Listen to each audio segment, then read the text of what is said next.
Hello friends, engineering mathematics 1 के syllabus में आपका स्वागत है।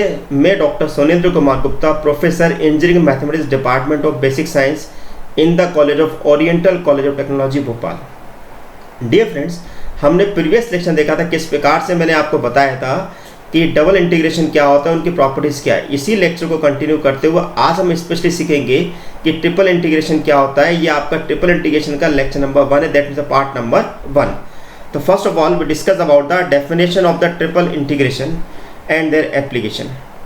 Triple integration क्या है कि if f of x y z is a function of independent variable x y z defined at every point in a closed and bounded region B of three-dimensional space, then the triple integration of f of x y z in the region B is denoted by triple integration f of x y z dx dy dz।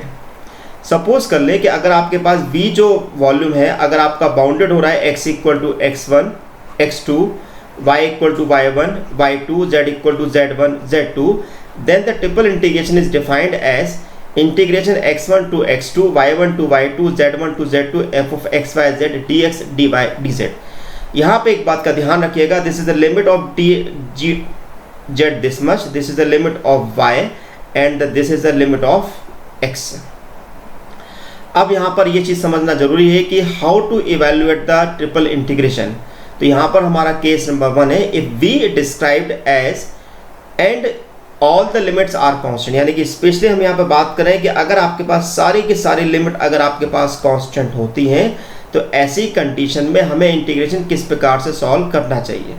Then the order of integration is immaterial provided the limit are change accordingly, यानी कि हमारे पास जिस order में limit दी हुई है उसी order में हमें वो इंटीग्रेशन करना होगा।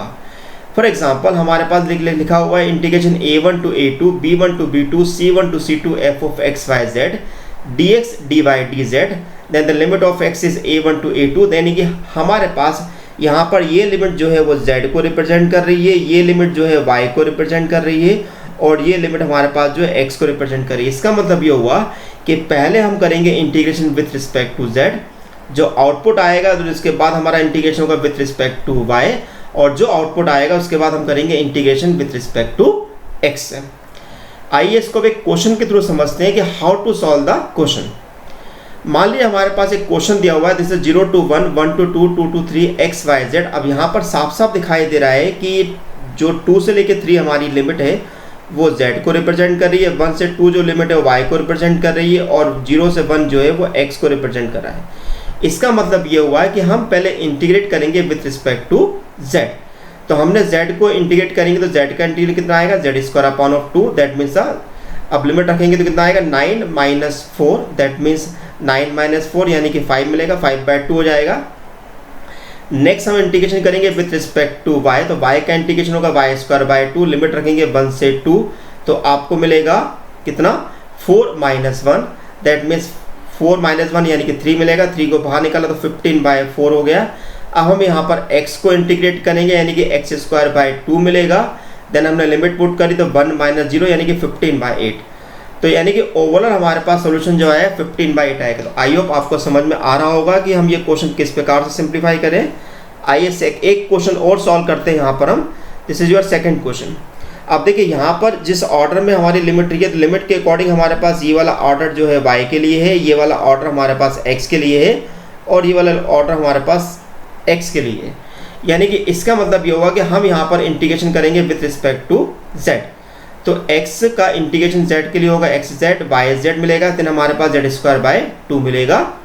अब हमने लिमिट पुट करी तो कितना मिलेगा हमें x प्लस y देन 1/2।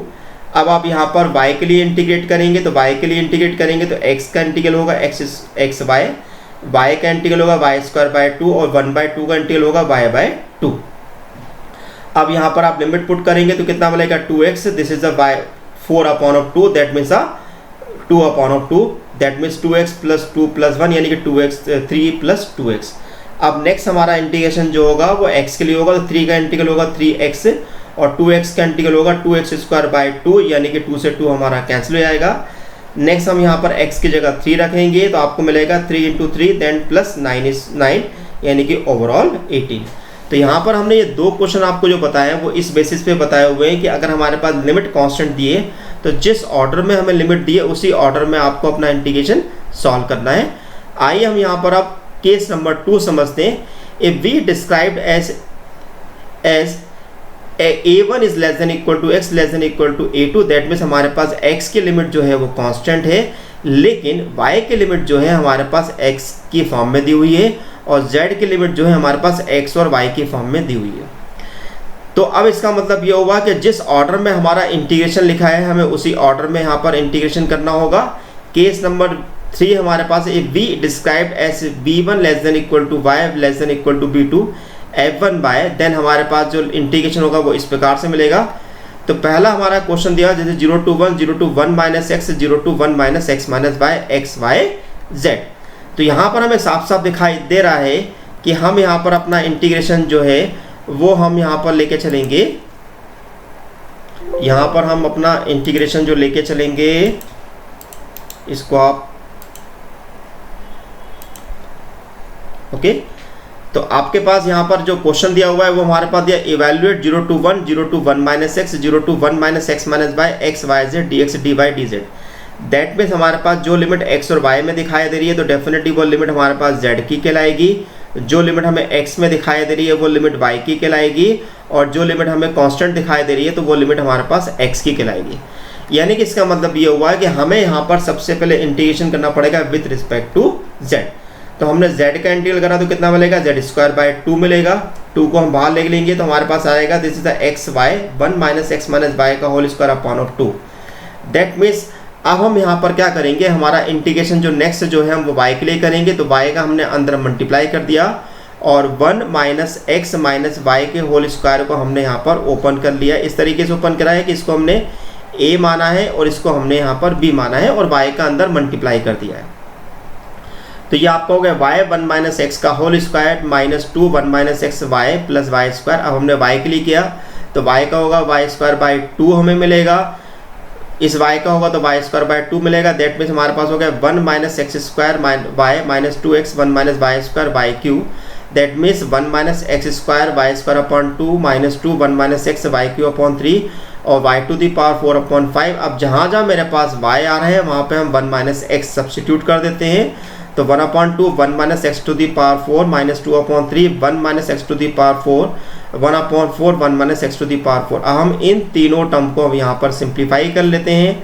तो 1/2 माइनस 2/3 प्लस 1/4 इसको सिंप्लीफाई करने पर आपको मिलता है 1/12। अब आपके पास जो इंटीग्रेशन हो गया वो x into 1 minus x to the power 4 हो गया। अब हम क्या करेंगे, इस 1 माइनस एक्स को हम यहाँ पर t सपोज कर लेते हैं। तो आपके पास क्या होगा dx equal to minus dt मिल जाएगा। तो i equal to 1/24 120 1 minus t into t to the power 4 minus dt। Minus sign आपका बाहर निकल जाएगा, t की पावर 4 का अंदर हम मल्टीप्लाई करेंगे तो लिमिट को हम चेंज भी कर सकते हैं माइनस साइन से। तो t to the power 4 minus t to the power 5 हो गया। t टू दी पावर 5 का जो इंटीग्रल होगा t to the power 5 upon 5 और t टू दी पावर 5 का और t to the power 6 upon 6 होगा। लिमिट सब्स्टिट्यूट करेंगे तो 1 अपॉन 5 माइनस 1 अपॉन 6 मिलेगा। That means 6 minus 5 upon of 30 मिलेगा, यानी कि ओवरऑल 120 हमें हमारा आंसर मिल जाएगा। तो डियर फ्रेंड्स, मैंने यहाँ पर आपको बताने की कोशिश करी किस प्रकार से हम यहाँ पर ट्रिपल इंटीग्रेशन को यहाँ पर हम सिंप्लीफाई करते हैं। अगर आपको किसी भी प्रकार का कोई डाउट अगर आपके मन में आता है तो आप लेक्चर के कमेंट बॉक्स में पूछ सकते हैं, आपकी क्वेरी जल्द से जल्द सॉल्व करने की कोशिश की जाएगी। तो थैंक यू सो मच।